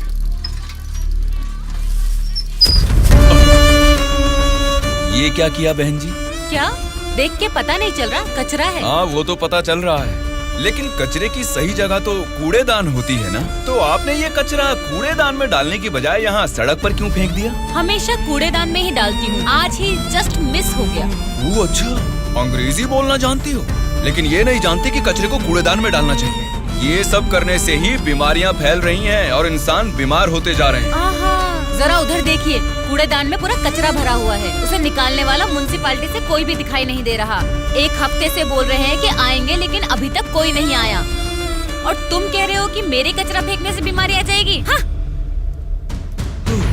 तेरी बात से ना दुनिया बदले, तेरी चीख किसी तक ना पहुँचे, नाराज न तेरा बल ही है तेरा साथी, दब के न रहो, विश्वास है तेरी डोले, डर के न रहो, उम्मीदें तेरे दिल में उठ के न रहो, जज्बात है तेरे रग में। Hello, municipality office. कौन बोल रहा है? नारायण स्वामी जी है क्या? अरे आपको कैसे पता चला? फोन में कैमरा लगाया हुआ है क्या? वो कुछ नहीं सर, हमारी गवर्नमेंट ऑफिस में जब लैंडलाइन बजती है तो वो आप ही का फोन होता है सर। बोलिए। सौंदर्य कॉलोनी में कूड़ेदान पूरा भर गया है बेटा। सारी कॉलोनी में बदबू फैल रही है, इसे जल्द से जल्द साफ करो। ओ ऐसा क्या? उसे साफ करने का काम हमारा नहीं है, प्राइवेट वालों को कॉन्ट्रैक्ट दिया है। क्या कहा? कचरा उठाने का काम भी प्राइवेट लोगों को दे दिया है? तो फिर आप क्या कर रहे हैं? आप जैसे लोगों के सवालों का जवाब दे रहे हैं नारायण स्वामी। ठीक है, उस कॉन्ट्रैक्टर का नंबर दो। हेलो। मैं हमेशा से यहीं पे सुसु करता हूँ। कल से यहाँ पर मत करना। सिर्फ कल ही नहीं करूँगा, परसों भी और आगे भी यहीं पे करता रहूँगा।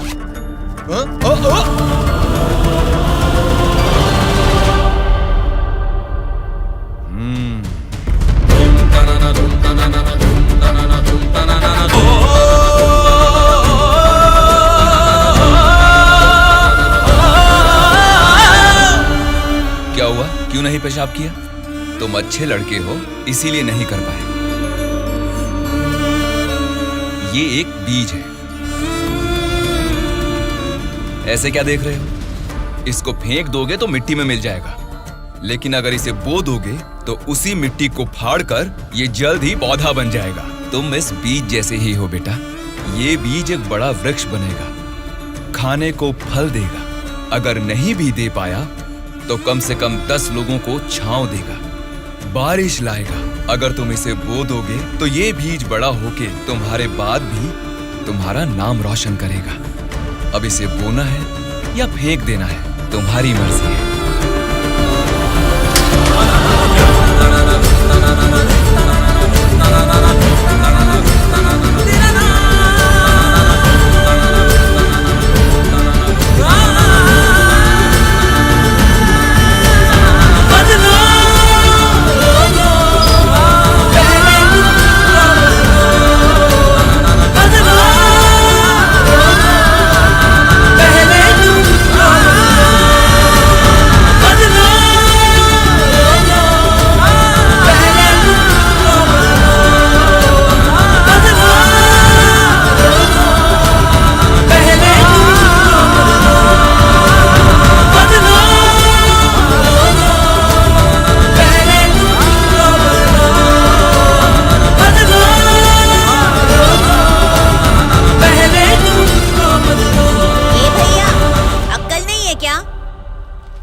यहाँ इतनी सफाई है, यहाँ सुसु क्यों कर रहा है? वहाँ पब्लिक टॉयलेट है, उधर जाके सुसु करना। अरे वहाँ जाके हल्का होने का 2 रुपए लेते रे, पीने का पानी 1 रुपए रे, और हल्का होने के लिए 2 रुपए कहाँ से लाऊं मैं? चलो जाओ यहाँ से। जा रहा हूँ मैं।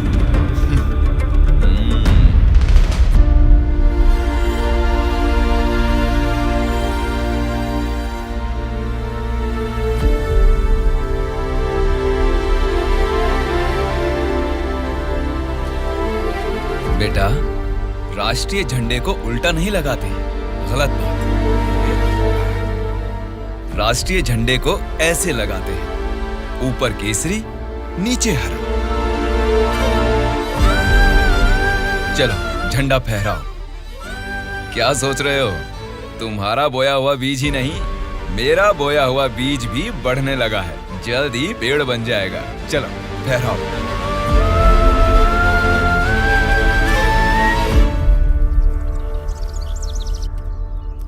तुम्हारे माँ बाप कौन हैं? क्या करते हैं वो? मेरे माँ बाप गांजे का ना धंधा करते थे। पुलिस की पिटाई की वजह से मेरे पापा नहीं रहे और मेरी माँ जेल में है। तो मतलब तुम पढ़ते नहीं हो क्या? पहले पढ़ता था, मेरी माँ ने पढ़ाई बंद करवा के बोला कि गांजे के धंधे में लग जाओ, इसलिए उन्होंने मुझे स्कूल से भी निकलवा दिया। अब मैं स्कूल जाके नहीं पढ़ सकता। मैं पढ़ाऊंगा तो पढ़ोगी? हाँ पढ़ूंगा।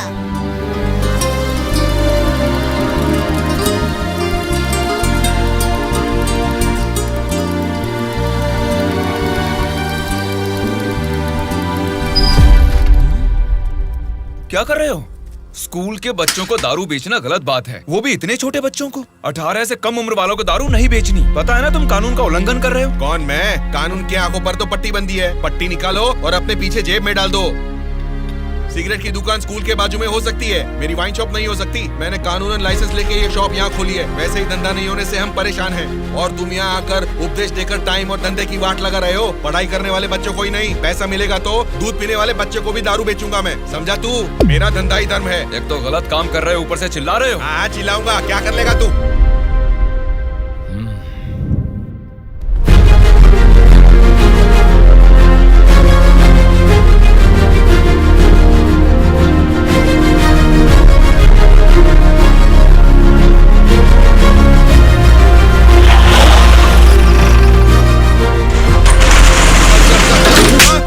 इंस्पेक्टर साहब, आप इस पर इस तरह हाथ नहीं उठा सकते। इसको कल आपको कोर्ट में हाजिर करना चाहिए। उसकी दारू की दुकान बंद करा के आपने हमारे लिए अच्छा काम किया है साहब। सच में आप जैसे लोग नेता बनेंगे तो हमारे लिए बहुत अच्छा काम करेंगे साहब।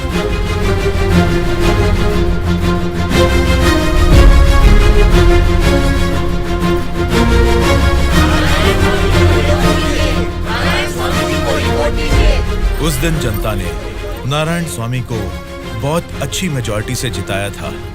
जनता से इतना प्यार पाने के बाद उनके सुख दुख जानने के लिए वो हर एक चौखट पर गए।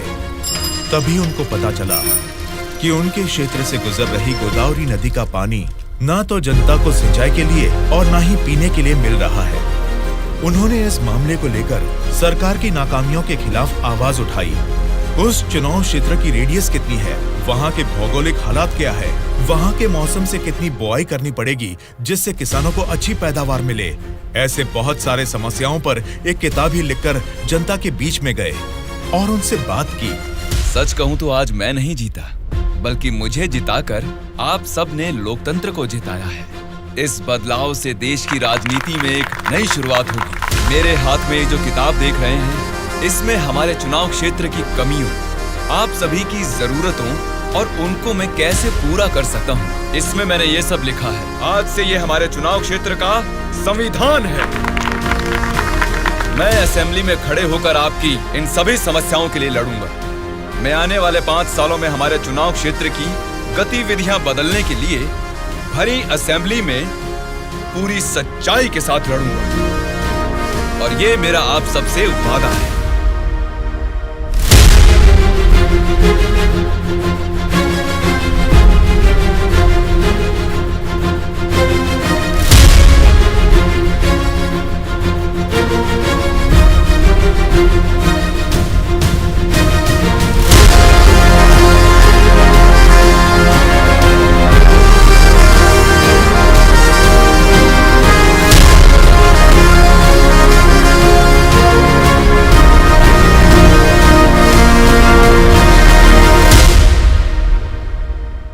स्पीकर महोदय, ये हमारे चुनाव क्षेत्र की समस्याओं की किताब है। अगर मुझे थोड़ा सा समय मिल जाए तो मैं उन सभी समस्याओं से आपको रूबरू कराना चाहूंगा।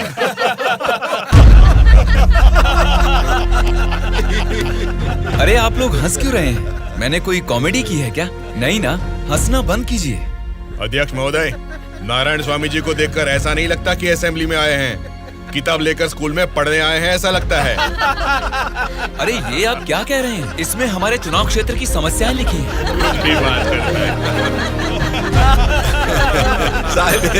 स्पीकर महोदय ने साइलेंस बोला, आप फिर भी हंस रहे हैं। चुप हो जाइए। ये क्या स्पीकर महोदय, ये तो आपकी भी नहीं सुन रहे। The house is adjourned. Tomorrow at 8 a.m. चलो यार, चलो।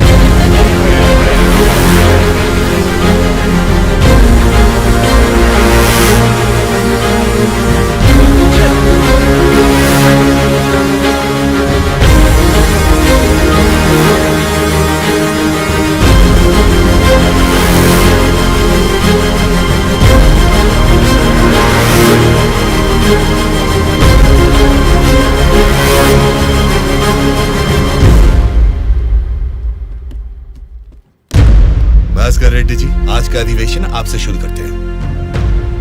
अध्यक्ष महोदय, पिछले सरकार की भ्रष्टाचार की वजह से पूरे राज्य का सर्वनाश हो गया है सर। क्यों सर्वनाश हुआ है उसकी वजह बता रहा हूँ अध्यक्ष महोदय। प्रचार तो राम राज्य का हो रहा था, लेकिन राज्य में राक्षस राज्य हो गया है अध्यक्ष महोदय, इसलिए इस तरह बात करनी पड़ रही है। ये क्या बोल रहे हो तुम? हमारी सरकार को राक्षस की सरकार बोल रहे हो? मुंह पे जुबान है तो क्या कुछ भी बोलोगे भास्कर रेड्डी? आगे के 5 साल तुम सत्ता में कैसे रहोगे ये मैं भी देखूंगा। तुम क्या देखोगे? मुंह बंद करके बैठो, नहीं तो बैठ जाएंगे। क्या कर लोगे तुम? मैं क्या करूंगा? हमारी मेजोरिटी कितनी है पता है ना? 100 लोग हैं। अगर हम चाहेंगे तो तुम में से एक भी असेंबली को छोड़कर नहीं जा सकता। हाँ, कुरुक्षेत्र में कौरव भी 100 ही थे, याद है ना? लेकिन अंत में क्या हश्र हुआ उनका? हमने भी हाथ में चूड़ियां नहीं पहन रखी। बहुत बोल चुके हो तुम, अब बैठ जाओ। तुम कौन होते हो हमें बिठाने वाले?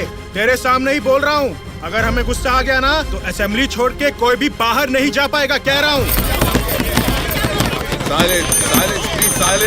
क्या कह रहे हो? नहीं जा पाएंगे मतलब मारोगे हमें? दम है तो आ जाना, देखते हैं। ये क्या रे? हम लोग कुछ बोलते नहीं इसलिए सर पे चढ़ गए। तब से तुम ही हमें उकसा रहे हो। हमें उकसाएगा और हम भड़केंगे भी नहीं। हम क्या घूंघट ओढ़ के बैठे हैं? हिम्मत है तो हमको रोक के दिखा। जोश देखना है तो फिर आ जाओ, इधर का इधर ही फैसला कर देते हैं। आ जाओ, आ जाओ, आ जाओ। मैं तो आ जा। बैठ जाइए आप लोग, बैठ जाइए, शांति रखिए। रेड्डी जी, मैंने साइलेंस बोला ना, कंट्रोल रखिए। साइलेंस, साइलेंस, आप सब लोग बैठ जाइए। Silence, silence. 1 घंटे के लिए सभा को स्थगित करता हूँ। भद्राचलम चुनाव क्षेत्र के एमएलए नारायण जी को मैं बात करने के लिए अनुमति देता हूँ। महोदय, आज इस सभा में मैं इन सभी के सामने एक बात बोलना चाहता हूँ। प्रोसीड। महोदय, यहाँ बैठे सभी लोग जनता के प्रतिनिधि हैं। जनता ने वोट दी इसीलिए ये जीते। वोट देने वाली उस जनता के बारे में कोई बात ना करके इस सभा में एक दूसरे को कोसना, झगड़ा करना अच्छी बात नहीं है साहब। देखा जाए तो ये बेशर्मी है। अध्यक्ष महोदय, नारायण स्वामी जी अपनी मर्यादा का उल्लंघन कर रहे हैं। जनता ने आंख बंद करके वोट डालकर हमें नहीं चुना है। अध्यक्ष महोदय, इनकी मजाल तो देखिए, हमें बेशरम बोलता है। इस बात के ऊपर तो नारायण स्वामी जी को तुरंत हमसे यहाँ क्षमा मांगनी चाहिए, अभी के अभी।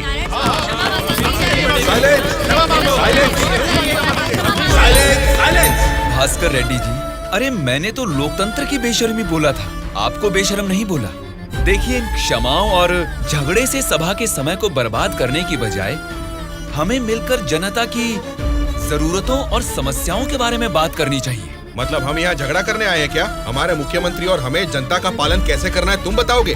अध्यक्ष महोदय, यहाँ पर आए सारे नेताओं से नारायण स्वामी जी को क्षमा अभी के अभी मांगनी ही होगी।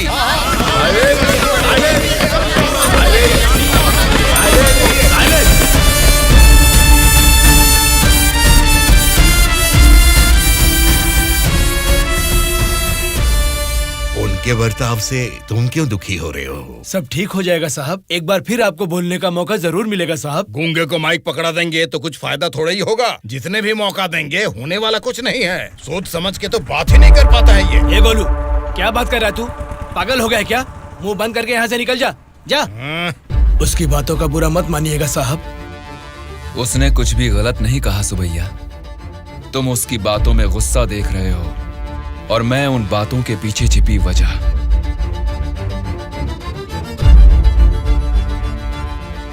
महोदय, हमारे चुनाव क्षेत्र में सारे संसाधन हैं, लेकिन उन्हें कैसे इस्तेमाल करना है हमारे लोग ये ना जानने की वजह से पीछे रह गए हैं। इस बारे में सरकारी पार्टी को कई बार विनती करने के बाद भी वो लोग फंड्स अलॉट नहीं कर रहे हैं। अगर ऐसा ही रहा तो हमारे चुनाव क्षेत्र की जनता हम पर भरोसा कैसे करेगी? बोलिए महोदय। नारायण स्वामी जी, आपके चुनाव क्षेत्र की जनता की समस्या के बारे में अगली बैठक में जरूर चर्चा करेंगे। अब बैठ जाइए। स्पीकर महोदय, अभी तो मैंने बस अपनी बात रखनी शुरू ही की है और आप मुझे बैठने के लिए बोल रहे हैं। नारायण स्वामी जी, प्लीज आप बैठ जाइए। श्रीनिवास जी, आप बात कीजिए। अध्यक्ष महोदय, इस सभा में सभी को बोलने का अधिकार है। मुझे अपने चुनाव क्षेत्र की समस्याओं के बारे में बात करने दीजिए। प्लीज नारायण स्वामी जी, आप बैठ जाइए। कम से कम मुझे 10 मिनट तो बोलने दीजिए महोदय, विनती है। श्रीनिवास जी, आप अपनी बात रखिए। स्पीकर साहब, सीएम के राज्य में राज की हालत देखेंगे तो द्वापर युग का मानो राम राज्य वापस आ गया हो महोदय। ये बात मैं नहीं कह रहा हूँ, स्वयं जनता जनार्दन बोल रही है महोदय। स्पीकर साहब, राम ने राज किया त्रेता युग में, द्वापर युग पाला है श्री कृष्ण जी ने। पहले ठीक से इतिहास को जान ले, फिर बात करें। बोला था ना, गूंगे को माइक थमा देने से कुछ नहीं होने वाला। देख लिया, नेता तो ऐसा होना चाहिए जिसके सदन में बोलने से सब थर थर कांपे, सबकी धज्जियां उड़े, जरूरत पड़े तो वो लड़ने पे आ जाए। ये सारे गुण होते हैं सदन के नेता के। और हमारे इस नेता को देखो, इनमें एक भी ऐसा गुण नहीं है।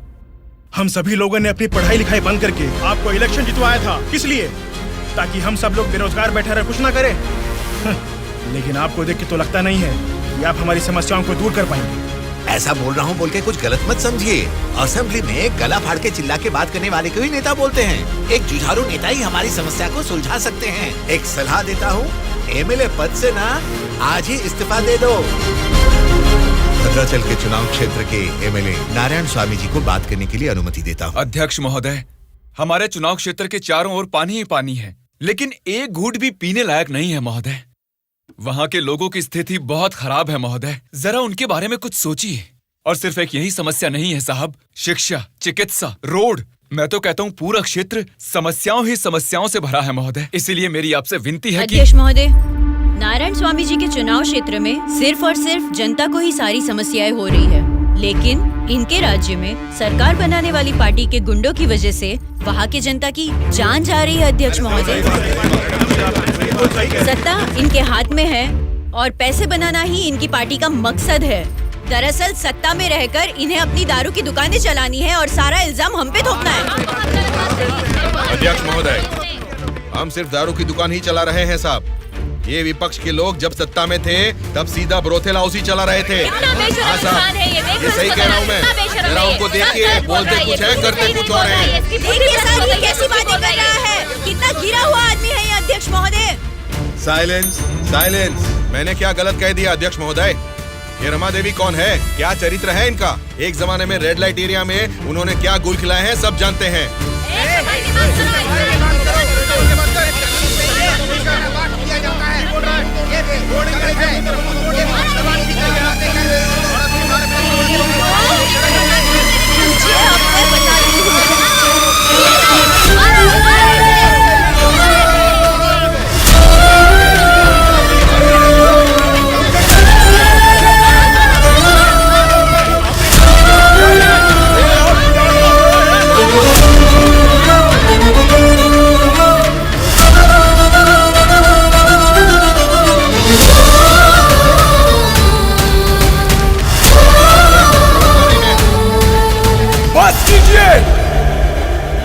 अरे ये संसद है या फिर कुरुक्षेत्र है? शर्म आनी चाहिए तुम सबको। सरकारी पार्टी को जवाब देना है, विपक्ष की पार्टी को सवाल करना है। आप सब देखिए क्या कर रहे हैं। क्या इसीलिए जनता आप लोगों को जिता के यहाँ तक भेजती है? जनता को बदलना है, जनता बदलनी चाहिए, तब से यही सब चिल्ला रहे हैं। 5 करोड़ की जनता में से सिर्फ 299 लोग ही यहाँ आए हैं। मतलब बदलना जनता को नहीं है, बल्कि हमें बदलना चाहिए। हमारे ऊपर भरोसा करके हमको वोट देके जिताने वाली जनता के लिए हमें कोई लड़ाई या जंग करने की जरूरत नहीं है, बल्कि उनकी समस्याओं की चर्चा करके उनकी जरूरतों को पूरा कर दें, यही बहुत है। लेकिन तुम लोग देखो क्या कर रहे हो, सिर्फ और सिर्फ अपने फायदों के बारे में सोच रहे हो और भोली भाली जनता को धोखा दे रहे हो। ये सब कुछ मैं इसलिए नहीं बोल रहा कि मैंने मार खाई और मेरा कुर्ता फट गया। ये एक बहुत ही पवित्र और महापुरुषों की जगह है, ये संसद भवन है। देखा जाए तो यहाँ पर आप जैसे लोगों के लिए कोई स्थान नहीं है। यहाँ पर सिर्फ साहसी, सच्चाई का साथ देने वाले ईमानदार लोग ही आने चाहिए। जब ऐसे लोग इस संसद भवन में आने शुरू होंगे, सिर्फ और सिर्फ तभी इस राज्य और देश का भला हो सकता है। उदास क्यों हो आप?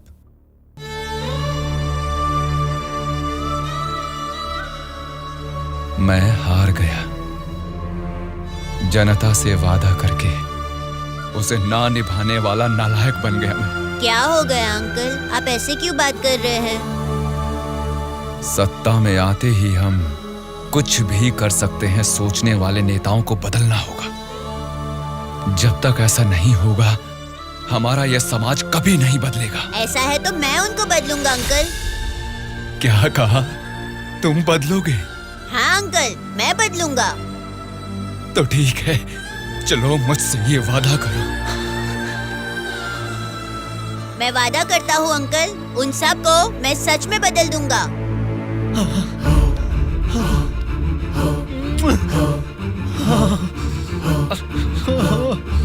बदलना है, तुमको ही बदलना है, तुम ही बदलोगे।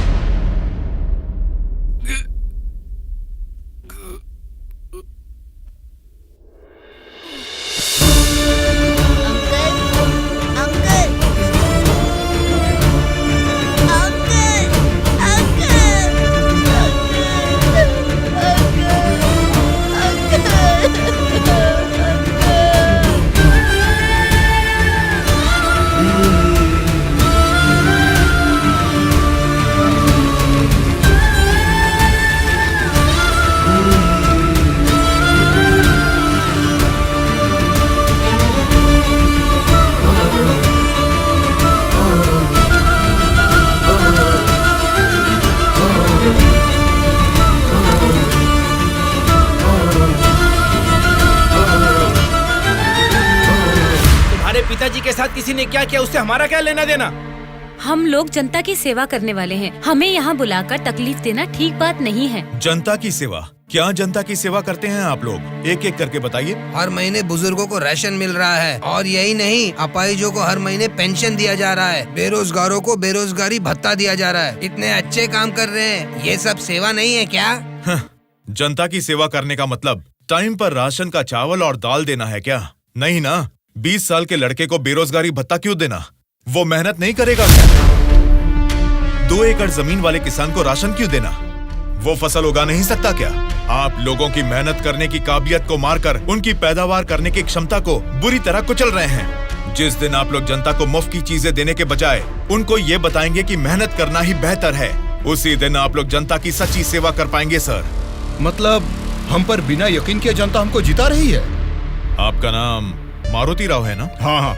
आपका चुनाव क्षेत्र रामापुरम है ना? सही कहा, रामापुरम ही है। आपके रामापुरम के बारे में आप क्या जानते हैं, थोड़ा बताएंगे सर? क्या रखा है रामापुरम में? 4 वार्ड है, 6 सरकारी अस्पताल है और 20 प्राइवेट अस्पताल है। उसके बाद 12 सिनेमा घर और 130 वाइन शॉप है। इसके अलावा अलग अलग क्षेत्र के लोग हैं, अलग अलग जात के लोग हैं और अलग अलग धर्म के लोग हैं। बाकी ओसी कास्ट तो सब कुछ मिला जुला के 1 लाख। इनके अलावा BC SC ST ये सब मिला के 2 लाख वोटर हैं। उतना ही नहीं, फिल्म डायरेक्टर सुकुमार जी और हीरोइन अंजलि जी दोनों यही पैदा हुए थे। कुंडली निकालोगे क्या? Nice information sir. उसी रामापुरम में जहाँ हजारों किसान रहते थे, अब कुछ गिनती के ही क्यों रह गए हैं सर? मुझे नहीं मालूम, किसानों के बारे में हम इतना कुछ नहीं जानते। तुम बोलो, तुम्हें मालूम है तो? रामापुरम की पूरी वोटरों की गिनती है 4,80,000। उनमें पुरुष है 2,50,000, स्त्रियां हैं 2,28,000, बाकी लोग हैं 3rd जेंडर।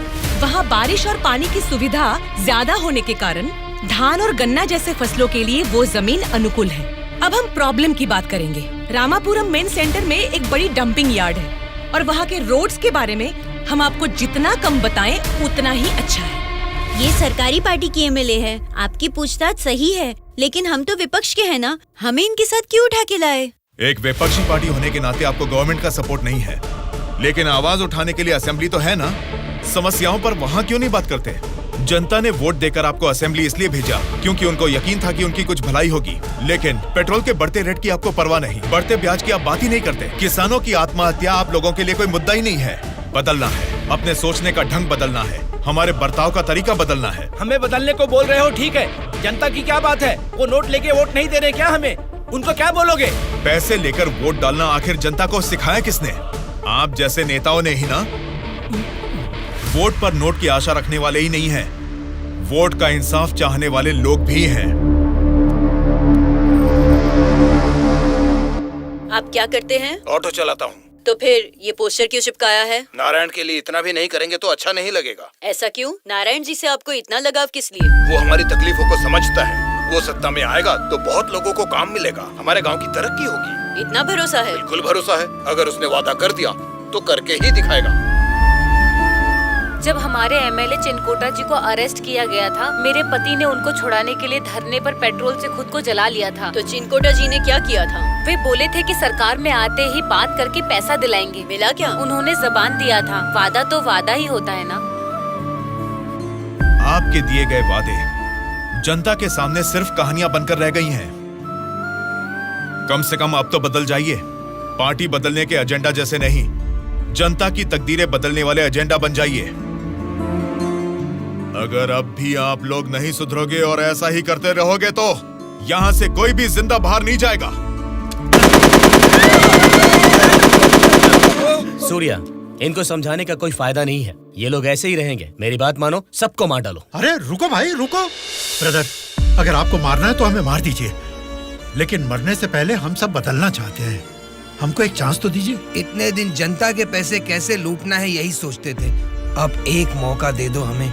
जनता के पैसे को जनता तक लौटाना है यही सोचेंगे। अब उस नारायण स्वामी के सपनों को हम सच करके दिखाएंगे। उसका नाम है सूर्या। ऑलरेडी एक मर्डर केस में वो सजा काट रहा है। सत्ताधारी पार्टी की सपोर्ट से वो जेल से बाहर निकला है। बहुत शातिर है वो।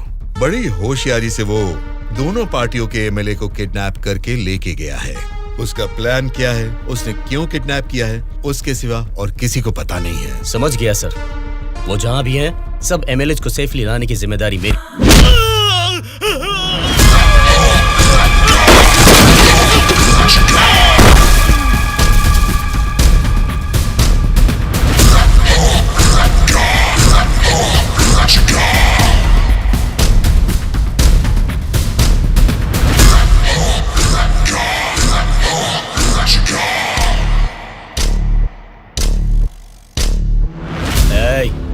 उनको मार के एमएलए को लेकर जल्दी आ रहे हैं। कौन आता है देखता हूँ। रुक जाओ।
बोलो ध्रुवा।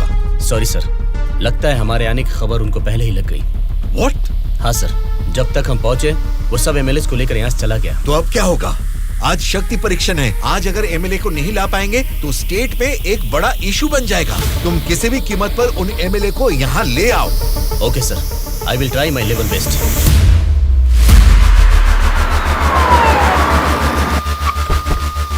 ये लीजिए मैडम फाइल, सबके दस्तखत हैं इसमें। हमारी गवर्नमेंट को सपोर्ट करने वाले एमएलए की list sir. Go ahead, wish you all the best. Thank you sir. Welcome.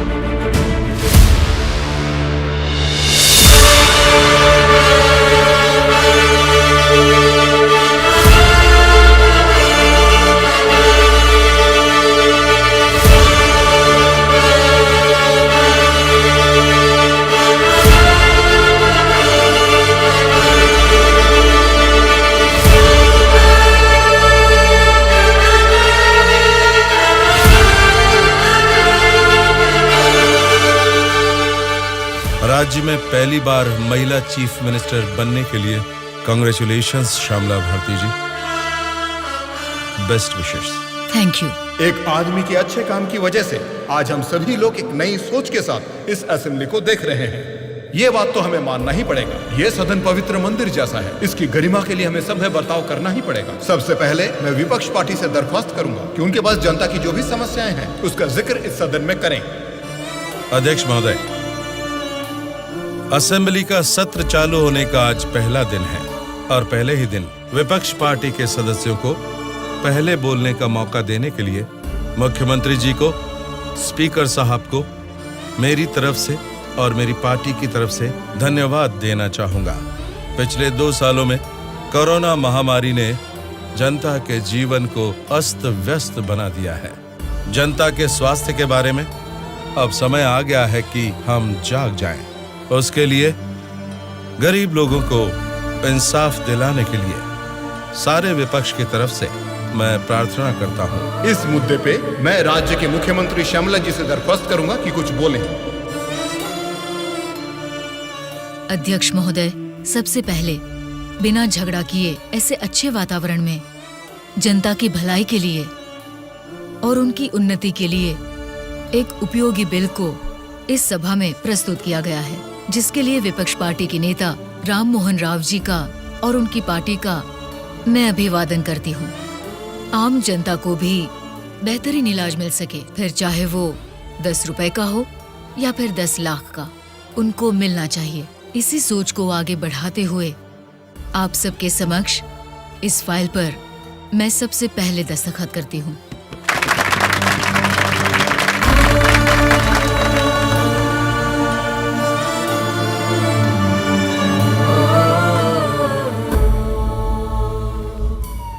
तुमने जो सोचा उसे पा लिया सूर्या। नेक्स्ट टारगेट क्या है? हमारे देश की तरक्की जो कोई भी रोक रहा है वो लोग ही मेरा नेक्स्ट टारगेट।